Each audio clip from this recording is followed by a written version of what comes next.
Welcome back to Dakota Farms Hay and Cattle. Today, I'm going to do an end-of-season review on the new Holland Procart 1022 hay rake I bought. I took delivery of this rake on June 1st, 2023.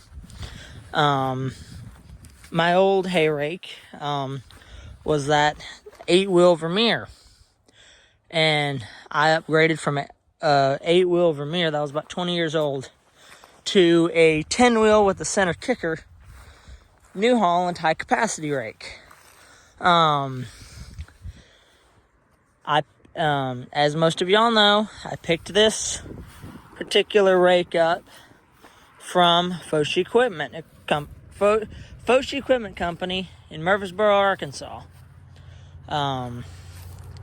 And this rake has been extremely good to work with this season. I'm going to start up at the front and work my way back. First things first, this rake, the tongue. The tongue on this rake is extremely heavily built. Even the hitch is made of, I believe that's 1/2-inch steel, and it's got 5/8 inch bolts, maybe 3/4 inch bolts, that holds together. I didn't have to do any adjustment to this rake from the factory on the hitch or the arms or anything.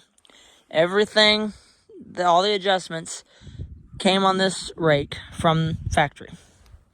I like the way that the jack folds up here, completely out of the way, to where when you make a turn, this jack isn't sticking out here, and you can hit it with your tire. I like that. It makes it to where you can make a tighter turn with that one. That is one of the issues I didn't really like about that old Vermeer rake. Like I said, the frame. This thing, I've ran it since the day I picked it up this year. As a matter of fact, I believe the day after it was picked up, I had it in the field raking. So it went straight to work. So, moving past the tongue, going back here to the hydraulics. I like all the lockouts that this rake has. The lockouts make it nice to go down the road very easily. And I've ran some other hay rakes to where they didn't have these lockouts. Some other brands I looked at had cords, just nylon cords that ran to a standard lock mechanism like you'd see on a hay mower. And there was 2 of them on that particular rake. I ran that rake. I did not like that design. I'd much rather have lockout valves. Now, lockout valves, the actual locks could be a little bit more stable, because if this cylinder ever develops a leak, it possibly could leak down. I don't know. I've never had that happen to me personally, but that's not to say that it can't happen in the future. All the hydraulic lines are run up under the frame of the rake. They're run under the frame to where they are hidden and they're out of the way. And with this rake being high capacity, you'll never get enough hay in here to where it'll snag on any of the lines. I mean, those hoses are, as high as my waist. So that's a good 2.5, 3 foot off the ground. The grease points on this rake. This rake has so many greasing points and so many areas that you need to grease. It takes about a tube of grease, a tube and a half of grease to grease this thing fully. There's two grease fittings on either one of the main pivot arms. One right there and one on the other side. each one of these arms has a grease fitting on it. So you take another 10 grease fittings, 5 on this side, 5 on that other side. And then each one of your wheels, oh, it's together, so I can't do that. But you can see where the grease was up there. Each one of these wheels has another thing. So there's another 11 fittings counting that one.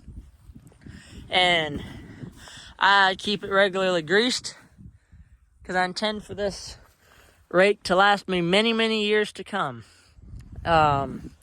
Everything's got nylon bushings in it. Little black thing right there, it's a nylon bushing. Another nylon bushing.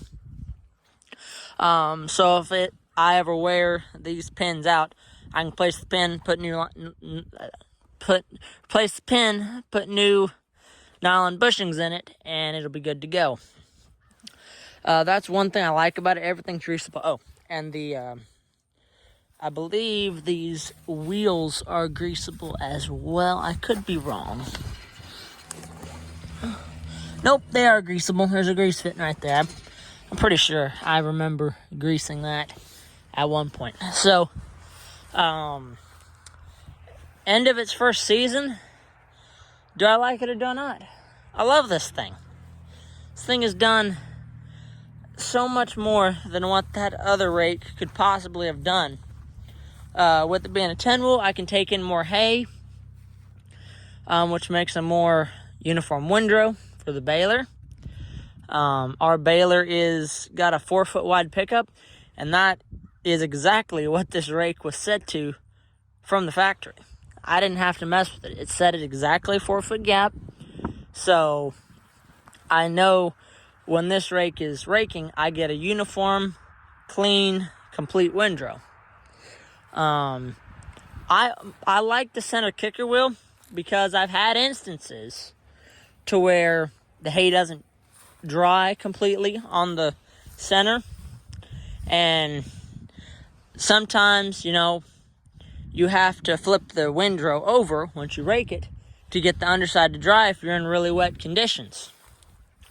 Well, what I did for a couple of my fields is I didn't even put one of the big wings down. I just put the center kicker wheel down. It's a 50-inch wheel, so you could put that down, and it'll flip the windrow over.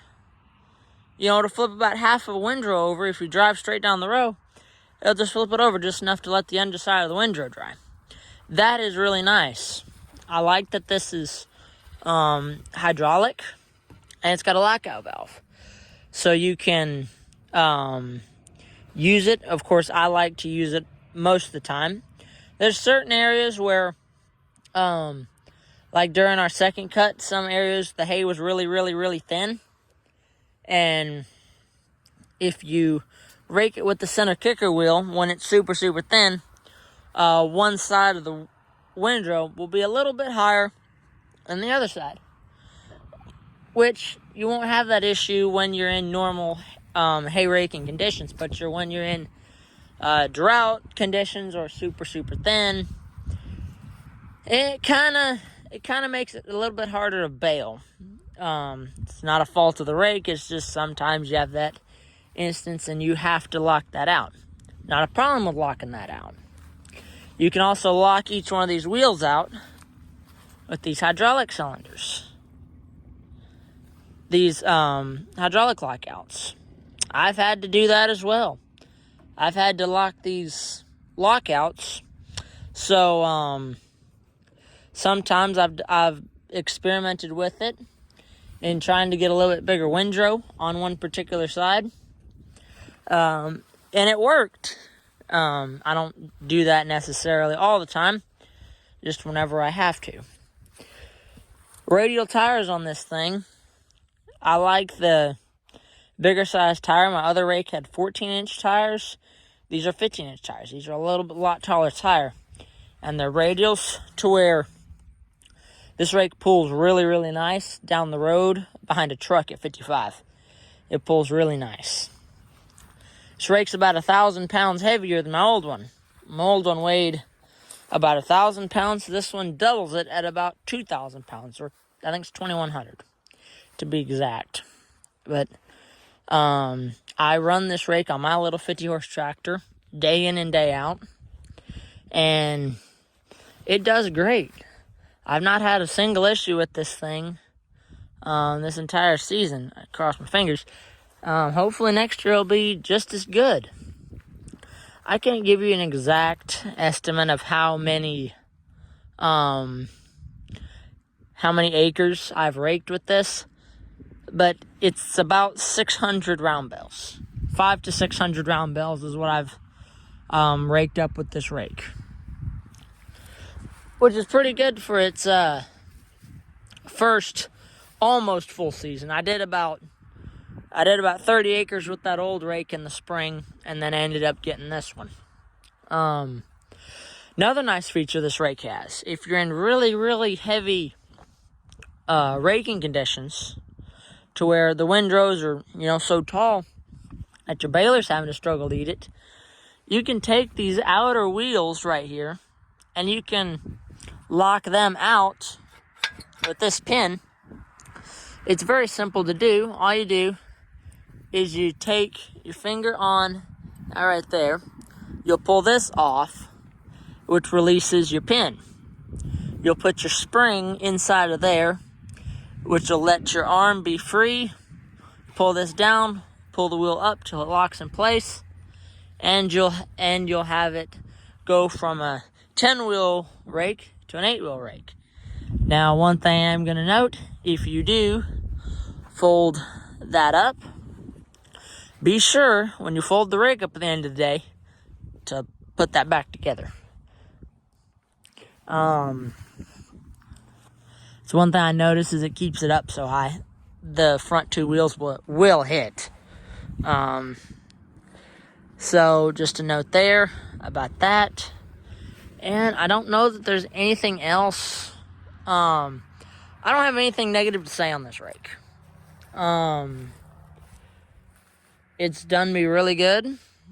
I believe these rakes are the same as quite possibly the Rhino rakes, maybe the Sidetrax rakes. Not 100% sure on that. But for this rake's first season, it's done me really, really good. I hope to have this rake for many, many years to come. I compared this rake, when I was looking at buying it, I compared this rake directly with a Vermeer rake and a Kubota rake. I ultimately ended up getting this one because the Vermeer I looked at did not have the individual springs on the rake arms. The Vermeer was almost identical in every other way. It had a center kicker wheel, which was hydraulic on the Vermeer, but it was just like my old Vermeer rake, where there was 2 rake wheels to a pivot. I didn't like that. And the Kubota also had the same option.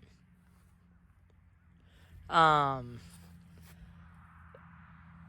there was the other drawback on the Kubota was the center kicker wheel wasn't hydraulic on the one that I looked at the dealership. It was cable operated, which meant that it would be either up or down depending on where these wheels was located. This New Holland was cheaper than the Vermeer. I never got a price on the Kubota. So I like it. I'll be running it a lot more. You'll probably see it in next season when I go to get it out.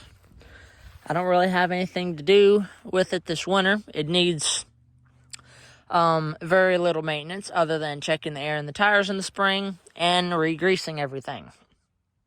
So I leave this rake folded up in the winter to prevent the water from getting into these rake wheels, because it's covered on the top side of these. So if anybody was wondering why I leave it folded up, it's because I don't want water getting into there and ruining those little bearings inside of there. So that's going to be all for today. So, would I recommend it? Absolutely. There might be cheaper rakes out there, and there might be more expensive rakes out there. I know New Holland makes this in an 8, 10, and 12-wheel configuration, and I believe they do a 14-wheel configuration as well. But I believe you have to go to the Procart Plus to get that 14-wheel configuration. But I like this one. I would recommend it to anybody who's looking at buying a new hay rake. That's going to be all for today. Please like, comment, subscribe, and follow for more.